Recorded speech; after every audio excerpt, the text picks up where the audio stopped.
Six meet. One killed, 3 hospitalized after suspected chemical leak on ship.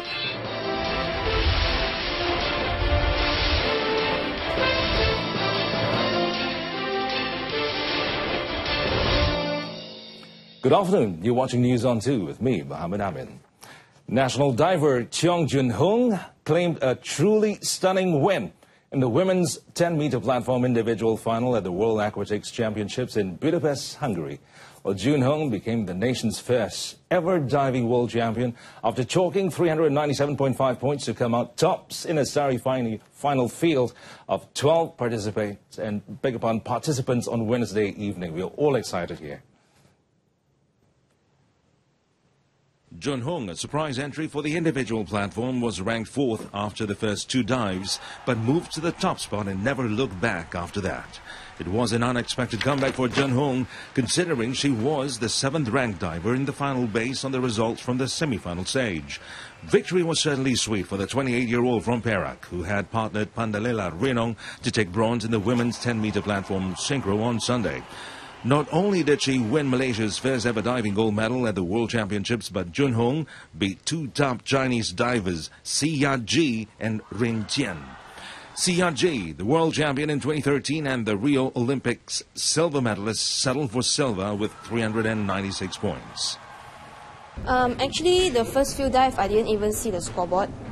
Yeah, because I really need to focus in every dive. That's why I just ignored the scoreboard. Until the last dive, I came up and I saw my previous ranking was first, and I'm kind of shocked actually. I'm having goosebumps now, actually. Yeah, I really don't know what happened, but I really thank God for watching over me, because so many years, after so many years, I've been up again in platform individual, and somehow now it's indescribable feeling for me. Yeah. I'm the world champion, oh my God. Meanwhile, congratulations, Jun Hong. Now other stories. Genovasi Malaysia has received approval from the Higher Education Ministry to establish Genovasi University College, or GUC. Announcing this in Putrajaya yesterday, Prime Minister Dato Sri Najib Razak said that GUC would be a design-thinking dedicated university focusing on the 4th Industrial Revolution. This will enable Genovasi to reach out to a wider audience and position Malaysia as a hub to promote design thinking.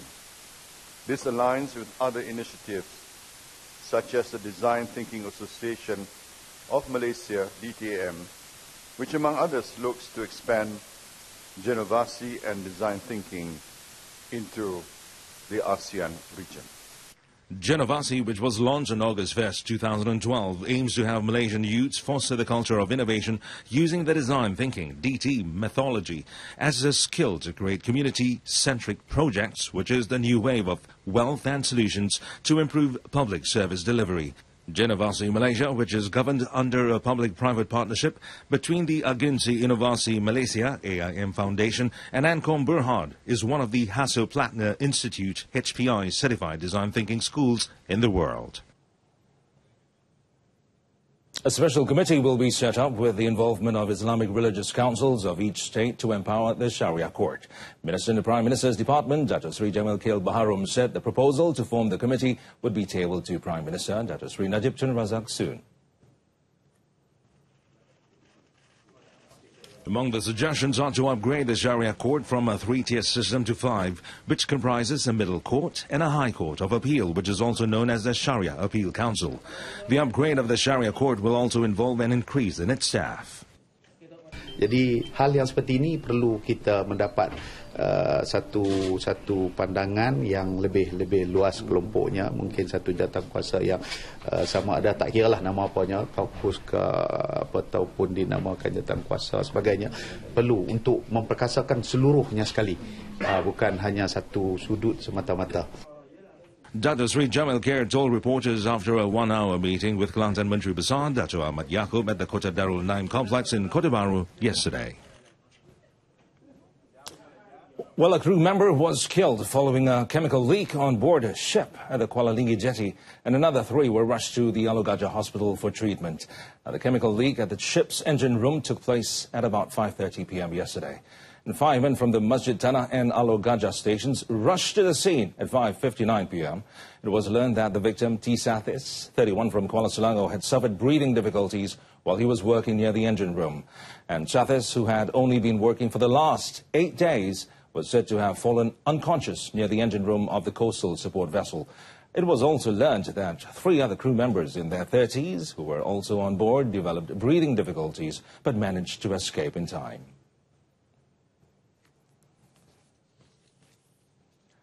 The Health Ministry will continue to monitor the condition of the 2 children who were bitten by a pet dog in Kuala Sepetang, Taiping, Perak for another 2 or 3 months. And Minister Dato Sri Dr. S. Subramaniam said although the children were in stable conditions and did not show any clinical symptoms of rabies, and detailed observations should be conducted to ensure that they were free from the disease. Ikan itu ialah anjing itu telah gigit 2 murid sekolah, walaupun mereka sekarang ada di dalam keadaan yang biasa, tetapi kita kena mengikut keadaan mereka untuk satu jangka masa, sekurang-kurang 2-3 bulan lagi. Dato Sri Dr. Subramaniam described the rabies case in Kuala Sepetang as unusual because the place is situated outside of the outbreak area and far from the border of the neighboring country. Last Sunday, the Department of Veterinary Services confirmed that a pet dog in Kuala Sepetang had died of rabies 9 days after biting the 2 girls, aged 11 and 12. Well, police are setting up a task force to investigate a Kajang-based rent-to-own vehicle scheme company accused of having duped numerous customers. And Deputy Inspector General of Police Tan Sri Nur Rashid Ibrahim said he will personally chair a special meeting on Monday to determine the next course of action on the probe. According to Tan Sri Nur Rashid, he will meet with the Selangor State Police Chief, the Kajang and Serdang District Police Chiefs and investigating officers to discuss the issue. Kita terpaksa meneliti semua agreement apa semua yang ada dan sudah semestinya satu keputusan yang adil akan kita buat dan kita akan pastikan bahawa pihak-pihak yang berkepentingan memperolehi kepentingan mereka, ya, mendapat pembelaan dari segi undang-undang. Tan Sri Nur also confirmed that police had received over 50 reports over the matter.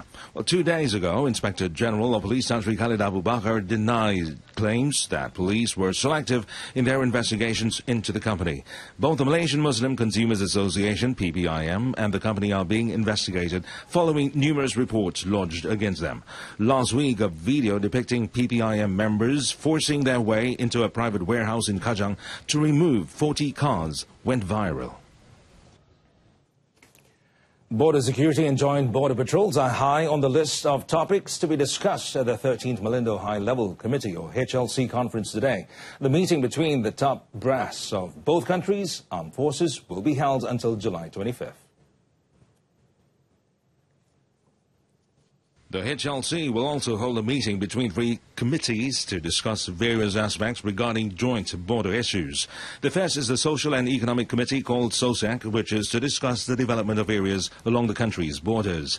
The second is the Joint Operational Committee, and the third is the Joint Training Committee.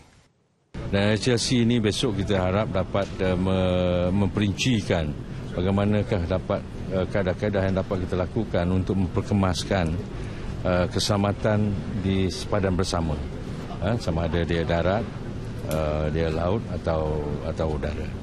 General Tan Sri Raja Muhammad Afandi was speaking after a meeting with Indonesian National Defence Force TNI Commander General Gatoy Nurmantio at Wisma Mindef yesterday. Malaysia and Morocco have agreed to a partial abolishment of visa requirements for citizens of both countries. Well, under the new agreement, Malaysian and Moroccan passport holders who are traveling for business or social visits with valid documents are allowed to enter and exit both countries without a visa for a maximum period of 90 days.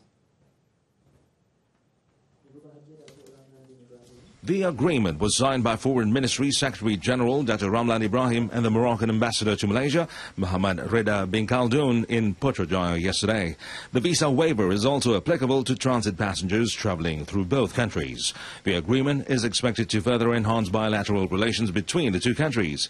It will also enhance economic trade, investment and tourism cooperation between both countries. The agreement will take effect after all requirements have been fulfilled by both countries.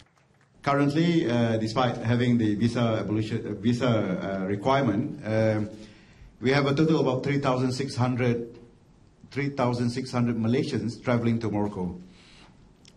Now, without the visa, we can expect more Malaysians to visit Morocco, and I'm sure we will be able to also encourage many Moroccans to come and visit Malaysia. 2,927 Moroccans visited Malaysia last year, and the number is expected to increase gradually following the agreement. Morocco established diplomatic ties with Malaysia in 1963. To this date, 65 Malaysian students received scholarships awarded by the Moroccan government. All these figures will change with the sign of this agreement. The North African Kingdom exports canned fish, food, fertilizers, plastics and chemical products to Malaysia and imports mainly electric and electronic goods from this country. Flexible road tax payment on the cards. Details coming up.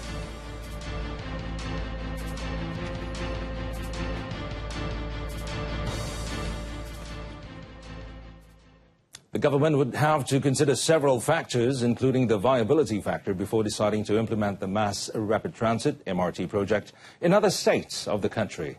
And Deputy Transport Minister Dato' Abdul Aziz Kaprawi said the project would be implemented on a need basis.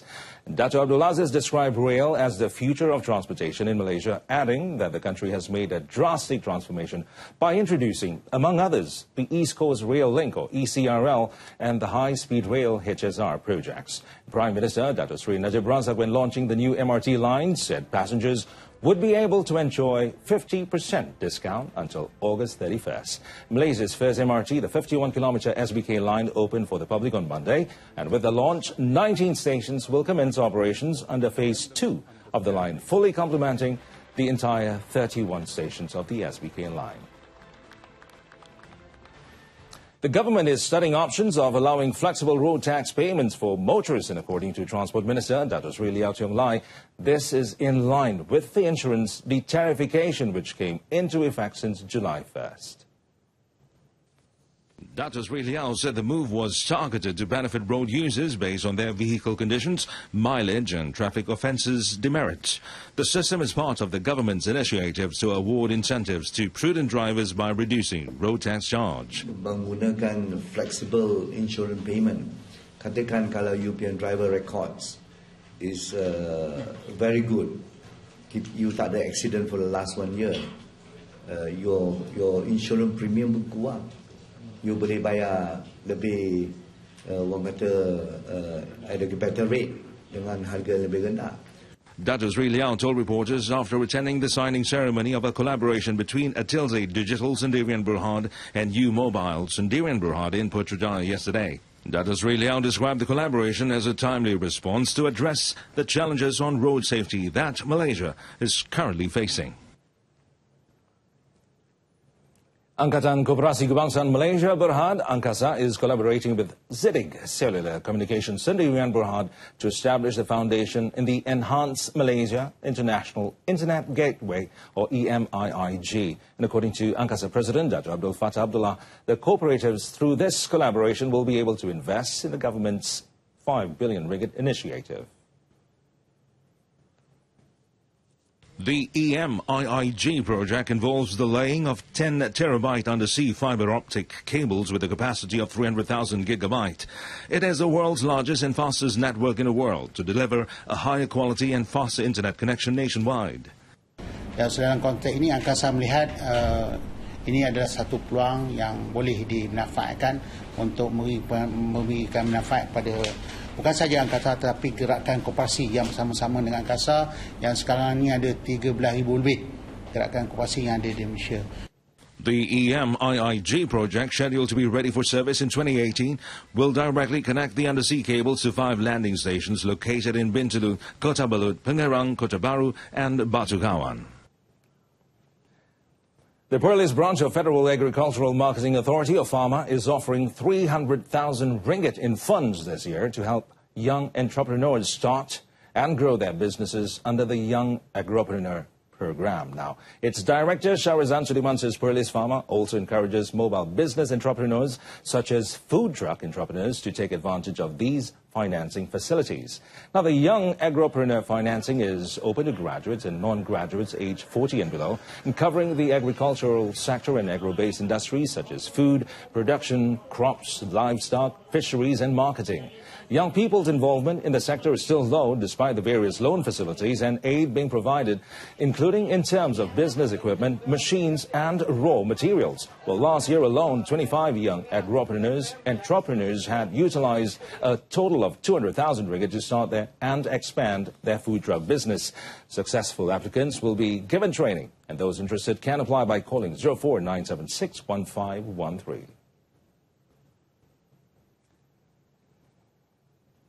Well, still ahead, hungry bomb threat halts international trains.